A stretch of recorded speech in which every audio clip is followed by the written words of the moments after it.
मातृभूमि न्यूज, मातृभूमि की आवाज, मातृभूमि के लिए। છેલ્લા ઘણા વર્ષોથી કાપોદ્રા વિસ્તારમાં ઋષિ પંડિત નામનો ગુનાહિત ઇતિહાસ ધરાવતો ઈસમથી કાપોદ્રા વિસ્તારના આજુબાજુના સોસાયટીઓમાં ખૂબ જ ભયનો માહોલ હતો। તારીખ 24/11/2024ના સાંજના સમયે ગુનાહિત ઇતિહાસ ધરાવતો ઋષિ પંડિતની હત્યા થઈ હતી। મન્ના ઋષિ પંડિત પર 17 જેટલા ગુના નોંધાયેલા હતા। આવતા જતા લોકો પર ચપ્પુના ઘા મારવામાં કોઈ પણ જાતનો વિચાર કરતો ન હતો। આ મુર્ગા કેન્દ્ર વિસ્તારના લોકો ખૂબ જ ત્રાહિમામ પોકારી ઉઠ્યા હતા। ઋષિ પંડિતની હત્યા બાદ મુર્ગા કેન્દ્રની મહિલાઓ ખુલીને સામે આવી ઋષિ પંડિતની વિશે મીડિયાને સ્ટેટમેન્ટ આપ્યું। આજ મુર્ગા કેન્દ્રની મહિલાઓએ શું કીધું સાંભળો એમના મુખે। મારું નામ અંકુશ સિંહ રાજપૂત। શું ઘટના બની હતી તમારી? હું હોમગાર્ડ છું, કાપોદ્રા પોલીસ સ્ટેશનમાં નોકરી કરું છું। હું બોમ્બે કોલોનીથી પસાર થતો હતો તો મને તેમણે બોલાવ્યો અને મને ઋષિ પંડિતે બોલાવીને મને મારી સાથે ગેરવર્તન કર્યું અને પછી મને ગાળંબાળ કરી અને પૈસા માંગતો હતો। હું ત્યાંથી નીકળતો હતો તો હું ગાડી પર બેસવા જતો હતો તો તેને મને પાછળથી આવીને સીધી જાંઘ પર ચાકુ મારી દીધો અને કાયદાનો જાણકાર હતો। આને પેલા બેને અગાઉ બહુ બધા લોકોને ચાકુ મારેલા છે પણ એ બધાને છે ને જાંઘ પર જ કંબર નીચે મારતો, એટલે શું કે તરત છૂટી જાય। અને આજે પણ થયું છે, સારું થયું છે। અમારા સોસાયટીમાં પણ અત્યારે હાલમાં શાંતિ છે। પ્લસ કે નવરાત્રી હોય, ગમે તહેવાર હોય, અહીંયા આવીને ધાક ધમકી કરે, કોઈને રમવા ના દે અને બધો નશો કરતો, ડ્રગ્સ, ગાંજો, ચરસ, નશામાં જ રહેતો અને હંમેશા ગમે બાયુને ગમે બોલે, ગેરવર્તન કરે, એનો બહુ ત્રાસ હતો સાહેબ। હા, મારું નામ સંગીતાબેન છે। હું આ છેલ્લા 20 વર્ષથી મરઘા કેન્દ્રમાં રહું છું અને 3 દિવસ પહેલા ઘટના બની ને પંડિતની, એનો બહુ અમારે કેન્દ્રમાં ત્રાસ હતો। બેનું દીકરીઓ ઉપર અમારે બહાર ન નીકળી શકતા અને છોકરાઓ જ્યાં સુધી ઘરમાં ન આવે ત્યાં સુધી અમને બીક લાગતી। અમારે કચરો બચરો નાખવા જવું હોય તો 3 દિવસથી અમે છેલ્લા નીકળી શકી છીએ। રાત્રે બહાર જવું હોય ને બહુ ટેન્શન આવતું એ લોકોનું અને બેનું દીકરીઓને છેડછાડી, બીજા બહારના લોકોને આવીને મારતા, એવું બધું કરતા અને નવરાત્રીમાં એ છોકરીઓને રમવા ન દેતો। આ એનો બહુ કેન્દ્રમાં ત્રાસ હતો અને આ ભાજી માર્કેટમાં બી બહુ ત્રાસ હતો એનો, હપ્તા ઉઘરાવાનો ને બધો।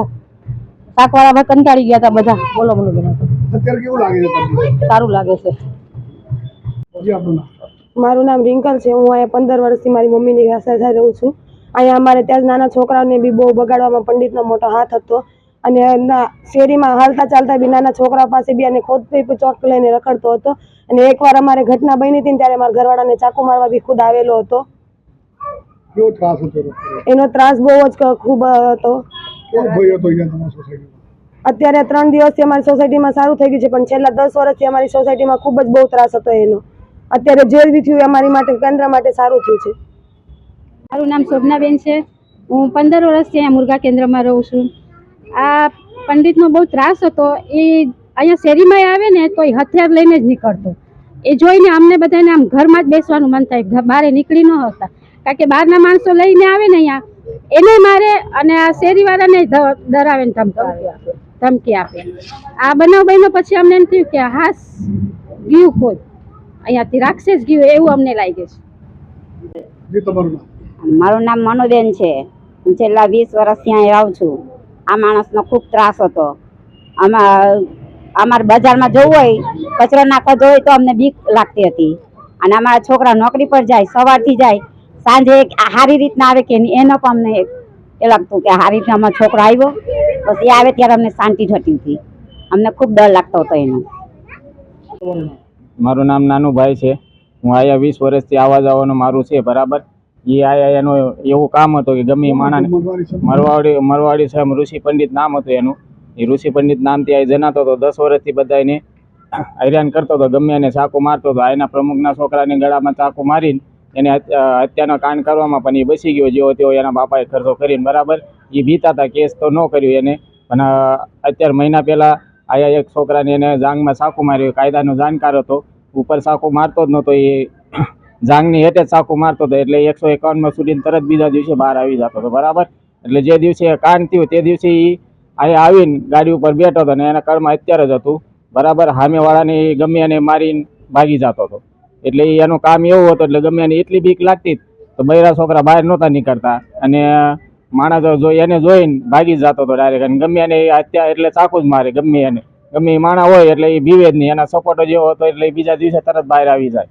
અને એમાં એવું છે કે કે આ જે બનાવ જે શ્રમ મરી ગયો છે, આજના કેન્દ્રમાં લગભગ 500 માણસને આજ ખુશીનો માહોલ છે, એટલે આજે ઈ મરી ગયો એમાં બધા માણસો ખુશ થાય છે, બરાબર. અને એમાં એનો કાંડ જેવો હતો, એ દારૂનો ગુટલેગર હતો, દારૂ વેચતો, દારૂ લઈને આયા છોકરાઓને ગાંજો નશો, પોતે ગાંજો પીતો, દારૂ પીને આયા આવે એટલે શેરીમાં ચાકો લઈને રખડે, કોઈ બહાર નહોતો નીકળતો, બરાબર. એમાં જે થયું ને એ બહુ સારું થયું છે અને આમાં પોલીસ વાળાએ કાર્યવાહી કરવી જોઈએ. ખૂબ જ ટૂંકા સમયમાં માતૃભૂમિ ન્યૂઝ OTT પ્લેટફોર્મ અને મેગા સિટીમાં કેબલ નેટવર્ક સાથે જોડાઈ જશે, તો જોતા રહો માતૃભૂમિ ન્યૂઝ.